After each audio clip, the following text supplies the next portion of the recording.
How smart will your children be? That's an important question. You want to encourage them to do everything that they can with their lives, but you don't want to push them beyond what they're capable of. This video addresses the assumptions that we make about our children's intelligence and why the default assumption that they'll be as smart as we are is probably wrong. The scholars who have studied it, James Flynn and Stephen Hsu, and what they think, and why what Hsu gives as a formula is probably right. It works in models. And in answer to the question, if our kids are not the smart ones, where do smart kids come from, which tends to verify the hypotheses advanced by Flynn and Hsu. And lastly, a plea for humility on the part of parents and schools to accept reality. So here are the default assumptions: that the average intelligence of children will be the same as their parents, and that the intelligence will be distributed more or less as broadly as their parents. That is, a standard deviation of about 15 in the population. Other assumptions we need to make are that we're talking about natural children, of course, not adoptive children. All families at all levels of intelligence have the same number of children, which isn't true, but we'll do that for the sake of the model. We also assume that both parents are equally intelligent, which is close enough to true. We assume that parent and child intelligence will be measured by the same instruments. And this is an important assumption because they recenter intelligence tests on each age cohort. Generations being different cohorts might have different tests, and the center 100 would be redefined. And lastly, we assume that the average and standard deviation is the same for both the parent and the children population. All that said, we start out by looking at which fractions of the parents appear at different IQ levels.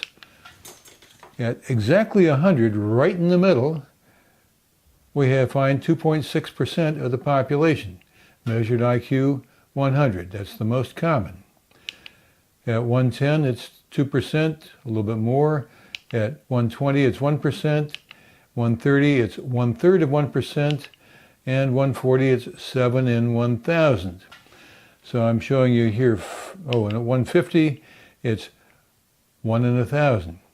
So I'm showing you here 6 bars, and if I put bars at all the points of intelligence, 30 through 170, they would add up to 1.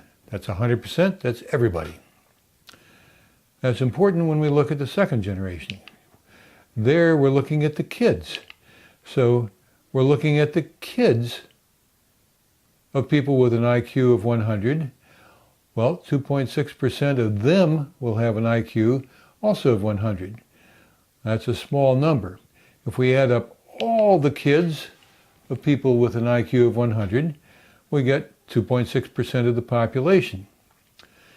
And likewise, if we add up all the kids of people with an IQ of 110, assuming that they have the same average intelligence as their parents and a standard deviation of their intelligence of 15, we'd see them distributed like this, accounting for about 2% of the second generation.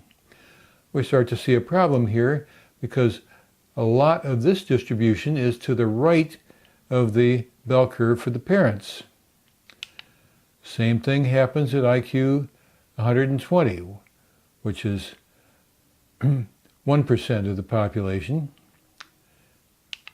130, 1/3 of 1%, exactly 130. Exactly 140, which is 7 in 1,000. So we see this problem of fat tails. It seems to come from our assumption that the children's average IQ is the same as their parents, and the standard deviation is 15. In other words, they start out fairly high and then they spread from there. They go into high intelligence territory. So a large percentage of the IQs that I just showed are above what the normal curve would predict. And when we add it all up and measure it, we find that the standard deviation of the second generation is 21 instead of 15, which is established for a population. Here's what it looks like in curves. The blue curve is the parents' generation. The red curve is the children's generation. So somewhat fewer in the middle. Okay, we could accept that, but look out at the tails. There would be 11 times as many kids with an IQ of 150 as parents. Well, that's obviously wrong. We don't see that. Something wrong with our assumptions.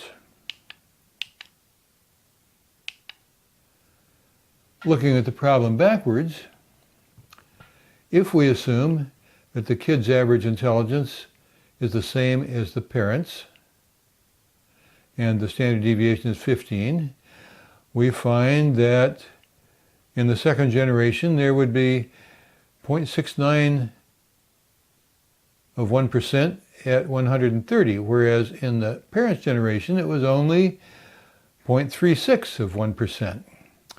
A lot more smart kids in the second generation, which is consistent with the higher standard deviation. That is wrong. Can't be. So what's the problem?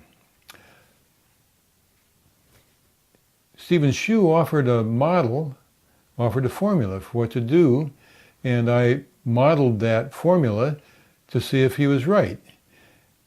And I convinced myself that he is, because using Hsu's numbers, you get a stable number of people at every intelligence level for generation after generation. You get an average IQ of 100 and a standard deviation of 15.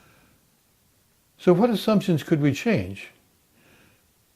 One change that would fix things is if we assumed that the children's intelligence was exactly the same as the parents. There was just about zero standard deviation among the children. But we know that isn't true. There are smart kids and dumb kids in any family. The other thing we can assume is that the mean of the siblings' intelligence is closer to the population mean, and that's what Hsu suggests. James Flynn, in Does Your Family Make You Smarter?, says that on the average, kids with an IQ of 130 come from families where the IQ is 118. This observation would be symmetric. Just as frequently, it would be kids with IQ of 118 coming from families of 130. Caltech's Stephen Hsu says that there's a formula, which I just mentioned. It works empirically. He doesn't offer any derivation. But the average child's IQ will be 40% closer to the population mean than that of their parents. And that is the chief point of this talk. 40% closer. Let that sink in. Two parents with an average IQ of 150, that's 1 in 1,000, could expect their children to have, on the average, an IQ of 130, which is 1 in 30, more or less. So two parents, 1 in 1,000, can on the average produce kids with 1 in 30, with a standard deviation of about 13. Hsu says, I figured that 12 works better for a model, but 12 and 13 are pretty close. Let's look at it further. So what happens to the second generation using Hsu's figures? Well, for kids of parents with an average intelligence, their intelligence is average. They are at the mean already. The standard deviation is a little bit narrower, so the distribution is not as wide. At 110, the kids would average 106. Parents 110, kids 106, which moves them closer into the parental bell curve. Same happens at 120. This would be 1% of the population. moves it in closer to the parental bell curve. Same with 130 and 140. So this seems to fix the fat tails problem. We put the question backward, whose kids have an IQ of 130, we find that it works a little differently. That it's now people with an average IQ of 118 have kids with an average of 130, which, lo and behold, is exactly what Flynn says. In his examples, he says that children with an IQ of 130 tend to come from families with an IQ of 118. More than that, the arithmetic adds up because there's no more kids at 130 than parents. It's stable from generation to generation. Now, people have complained to me that this represents regression to the mean. What is regression to the mean? It's a statistical artifact. It has to do with testing. Every test or every measure can be wrong. So if a kid gets a high score on any test, an IQ test among them, it can mean that an exceptional kid is having an average day, or an average kid is having an exceptional day. Which is it? Retesting flushes it out. If you retest and the kid who's really not that smart but had a good day tests lower, that's what we call regression to the mean. It's a function of testing. If the kid, when retested, has the same score, then you say it was a real result. It's a valid test. So regression to the mean is a statistical artifact. Now, talking about why the children of smart people might not be as smart as their parents is a more complex issue. And Hsu offers a couple hours discussion on this. I'll sum it up. I hope I do him justice. Say that intelligence is largely a function of additive alleles. So you get a number of alleles in the parent's genome, a number in the mother's, a number in the father's. You put them together in the mixer of sexual reproduction, and sometimes a kid gets a lucky combination. It's like throwing $100 silver in the air. Could be some of the time 100% or 95% will come up heads. You get smart by the luck of the draw. So children inherit alleles which can combine to provide high intelligence, but how they combine is a matter of luck. I hope I've done justice to the argument in this short discussion. So what does it mean to you, this 40% movement back toward the mean of the population? In my lifetime observation as a parent, a trustee, and a teacher in private schools, this is what I've seen.